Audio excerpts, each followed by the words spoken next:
మహానాడు వేదికగా విభజన హామీలపై వాస్తవాల్ని ప్రజలకు వెల్లడించారని తెలుగుదేశం భావిస్తోంది.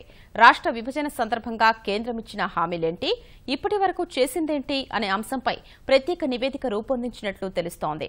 ఆర్థిక కష్టాల నుంచి రాష్ట్రాన్ని ఏ విధంగా గట్టెక్కించింది వంటి అంశాలతో ప్రత్యేక తీర్మానం చేయనున్నట్లు తెలుస్తోంది. ముఖ్యంగా ప్రత్యేక హోదాకు ప్రత్యామ్నాయంగా తీసుకొచ్చిన ప్యాకేజీకి ఎందుకు అంగీకరించాల్సి వచ్చిందో వివరించనున్నారు. రాష్ట్రంలో తెలుగుదేశం అధికారంలోకి వచ్చి 3 ఏళ్లు పూర్తయింది.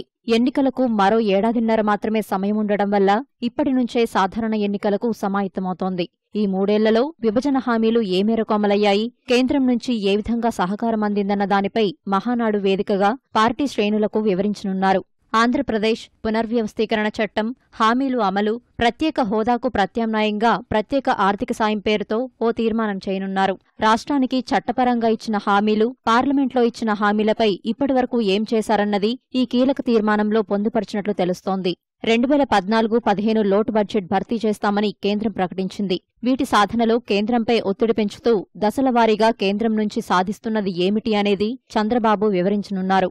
ప్రత్యేక హోదాకు ప్రత్యామ్నాయంగా తీసుకున్న ప్రత్యేక ప్యాకేజీ వల్ల కలిగే లబ్ధి, ప్రత్యేక హోదా ఉన్న రాష్ట్రాలకు, లేని రాష్ట్రాలకు తేడాలను వెల్లడించనున్నారు. ప్రత్యేక హోదా కోసం ముఖ్యమంత్రి చంద్రబాబు 26 సార్లు ఢిల్లీ వెళ్లి కేంద్ర పెద్దలపై ఒత్తిడి తీసుకొచ్చిన అంశాలను ప్రస్తావిస్తూనే మారిన పరిస్థితులకు అనుగుణంగా తెలుగుదేశం ఒత్తిడి మేరకు కేంద్రం రాష్ట్రానికి ప్రత్యేక ఆర్థిక సాయం అందిస్తోందనే విషయాన్ని స్పష్టం చేయనున్నారు. హోదాతో వచ్చే అన్ని ప్రయోజనాలను ప్యాకేజీ రూపంలో కేంద్రం ఇస్తామని స్పష్టమైన హామీ ఇచ్చినందుకే అంగీకరించామని, కానీ ప్రతిపక్షాలు హోదాతోనే అన్ని జరిగిపోతాయనే విధంగా ప్రజలను మభ్యపెడుతున్న తీరును తేటతెల్లం చేయనున్నారు. హోదాకు మించిన నిధులు కేంద్రం ఇస్తామంటున్నందుకు ప్రతి ఒక్కరూ ఆహ్వానించాలని కోరనున్నారు. జీఎస్టీ అమల్లోకి వచ్చాక ఏ రాష్ట్రాలకు మినహాయింపులకు అవకాశం లేదని కేంద్రం తేల్చి చెప్పిన విషయాన్ని ప్రస్తావించనున్నారు. ప్రత్యేక హోదాతో వచ్చే ప్రయోజనాలను 5 ఏళ్ల పాటు కేంద్రం ఏ మేరకు అందిస్తుంది, అదనంగా వచ్చే ప్రయోజనం ఎంతో వెల్లడించనున్నారు.